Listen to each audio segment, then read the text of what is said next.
प्रिय बच्चों, मैं आज आपको कांग्रेस संगठन में संकट एवं अंतर्विरोध की बात बताने जा रहा हूँ। 1935 के अधिनियम के उपरांत 1937 में हुए आम जो चुनाव थे और में के संबंध में जो रणनीति निर्धारित करते हुए जो गहराई से विचार विमर्श किया कि मंत्रिमंडल उसी स्थिति में बनाए जाएंगे जब गवर्नर मंत्रिमंडल के कार्यों में अनावश्यक हस्तक्षेप नहीं करेगा, तो उसी स्थिति में मंत्रिमंडल का गठन करने की बात एक तरह से की गई थी। साथ ही कांग्रेस मंत्रिमंडल राजनीतिक गतिविधियों को बढ़ावा देने के लिए अपने पदों का प्रयोग भी करेंगे। तो इस तरह की शर्तें, एक तरह की बातें उस समय हुई थी। तो 1937 में कांग्रेस अध्यक्ष जवाहरलाल नेहरू ने सभी कांग्रेस जनों के लिए इसी संबंध में सलाह भी दी थी, जिसमें इस बात पर जोर दिया गया कि कांग्रेस जनों के लिए विधानमंडल से बाहर संगठनात्मक और अन्य कार्य अवश्य करने हैं, क्योंकि ऐसा न होने पर विधानसभा की गतिविधियों का कोई अर्थ नहीं रह जाएगा। ऐसी इस संबंध में सोच पनप रही थी। किंतु पद ग्रहण करने के पश्चात कांग्रेस को इस बात को लागू करने में कठिनाई का अनुभव महसूस हुआ, क्योंकि प्रश्न इसके बाद में ये पैदा हुआ कि इस व्यापक राजनीतिक गतिविधि को कौन सा रूप दिया जाए। प्रशासन एवं विधानसभा के भीतर किए जाने वाले कार्यों को बाहर के राजनीतिक कार्यों से किस प्रकार से जोड़ा जाए। सबसे बड़ी बात ये थी कि जनता द्वारा चुनी गई सरकार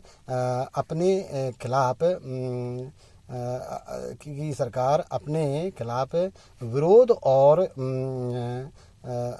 आंदोलन आयोजित कर सकती है। यह कैसे और कहाँ तक संभव है। जो राजनीतिक पार्टी सरकार चला रही हो वही आंदोलन का संचालन भी करे और कानून एवं व्यवस्था को भी कायम रखे, ये दोनों एक साथ संभव नहीं हो सकता। एक समस्या यह भी सामने आई कि कांग्रेस के कुछ लोग कांग्रेसी मंत्रिमंडलों को अपना ही मंत्रिमंडल बताकर आंदोलन करते थे। वे ऐसी स्थिति नहीं आने देना चाहते थे कि जिसके लिए दंडात्मक कार्यवाही की स्थिति में पहुंचा जाए। लेकिन अनेक लोग ऐसे भी थे जो कांग्रेस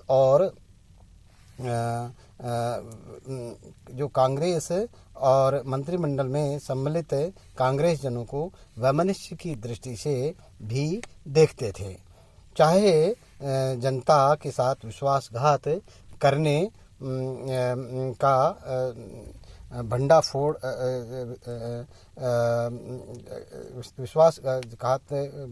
भी एक तरह से वो करना चाहते थे। ऐसे कुछ लोगों का मानना था कि कांग्रेस उच्च वर्ग का राजनीतिक एक तरह का संगठन है और इसका चरित्र साम्राज्यवादी शासकों से एक तरह से अलग नहीं है, उनका जैसा ही इसमें बात करने की बात कही थी। लेकिन कांग्रेस वस्तुतः कांग्रेस मंत्रिमंडल द्वारा कुछ कार्य व्यवस्थावश ऐसे भी किए थे जो राष्ट्रवादियों को एक तरह से अनुचित लगे थे। जुलाई 1937 में समाजवादी नेता यूसुफ मेहर अली को मद्रास सरकार ने भाषण देने के अपराध में एक तरह से दंडित भी किया था। यद्यपि उन्हें शीघ्र ही एक तरह से रिहा भी कर दिया गया। इसी प्रकार अक्टूबर 1937 में समाजवादी नेता एस बाटलीवाला पर राजद्रोह का एक तरह से राजद्रोह का आरोप भड़काकर मद्रास सरकार ने उन्हें 6 माह की सज़ा भी इस संदर्भ में सुना दी थी। बम्बई सरकार में भी इस प्रकार के कुछ उदाहरण देखने को मिले थे।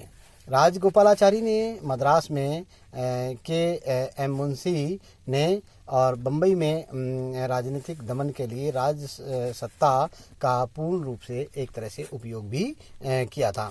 अनेक अवसरों पर इनकी सरकारों द्वारा कम्युनिस्टों एवं वामपंथियों पर नज़र रखने के लिए गुप्तचर विभाग का भी एक तरह से प्रयोग किया था।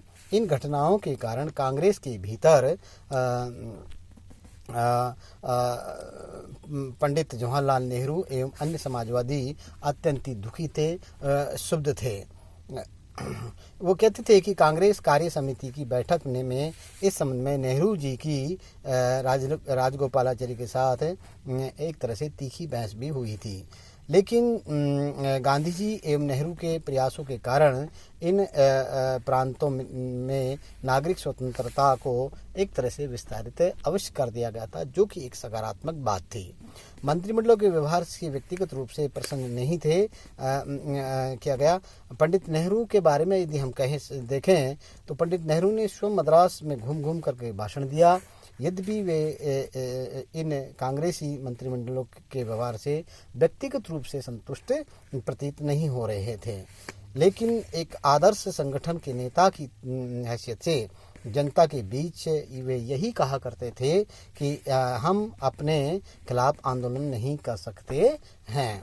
आम जनता के बीच में वे प्राय कांग्रेस मंत्रिमंडलों का समर्थन ही एक तरह से किया करते थे।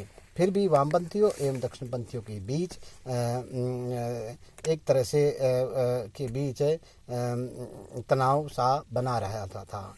वामपंथियों का यह आरोप था कि कांग्रेस सरकारें किसानों एवं मजदूरों की संगठनों को दबाने का प्रयास कर रही है। अनेक वामपंथी इतिहासकारों, जिनमें कि हम नाम ले सकते हैं रजनी पामदत्त आदि, ने कांग्रेस की इस नीति की तीखी आलोचना भी की थी। फिर भी संयुक्त प्रांत एवं बिहार जैसे प्रांतों में कांग्रेस मंत्रिमंडल प्रशासन में विधानसभा के अंदर किए गए कार्यों को बाहर के राजनीतिक कार्यों से काफ़ी हद तक जोड़ने में सफल भी रहे थे।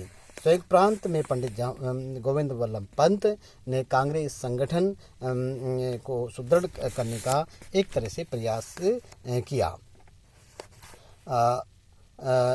वृक्षालक्ष्मी मेनन ने संयुक्त प्रांत में इस कालावधि में जो गहन अध्ययन किया है, उस अध्ययन से ये प्रतीत होता है कि संयुक्त प्रांत में प्रशासनिक गतिविधियों एवं बाह्य राजनीतिक गतियों के बीच उत्कृष्ट एक तरह से समन्वय था।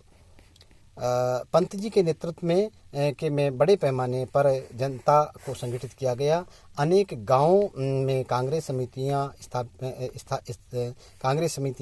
स्थापित की गई। कांग्रेस थाने, कांग्रेस पंचायतें आदि की स्थापना इस संदर्भ में की थी, जिनके माध्यम से सामूहिक रूप से गतिविधि से याचिकाएं कांग्रेस मंत्रिमंडल तक एक तरह से पहुंचाई जाती थी। जिला मुख्यालयों में भी जनता की शिकायतों को सुनने के लिए समितियों का गठन किया गया था। सामूहिक साक्षरता अभियान आयोजित किए गए थे, जिनके अंतर्गत कांग्रेस मंत्रिमंडल द्वारा किए गए कार्यों की जानकारी जनता तक पहुंचाई जाती थी। तो इस तरह से हम कह सकते हैं कि कांग्रेस संगठन में संकट भी आया एवं अंतर्विरोध भी आया, और मंत्रिमंडलों को लेकर जो कार्य किए थे वो वास्तव में एक तरह से बहुत ही अंतर्विरोध की स्थिति उत्पन्न करने वाले थे। धन्यवाद।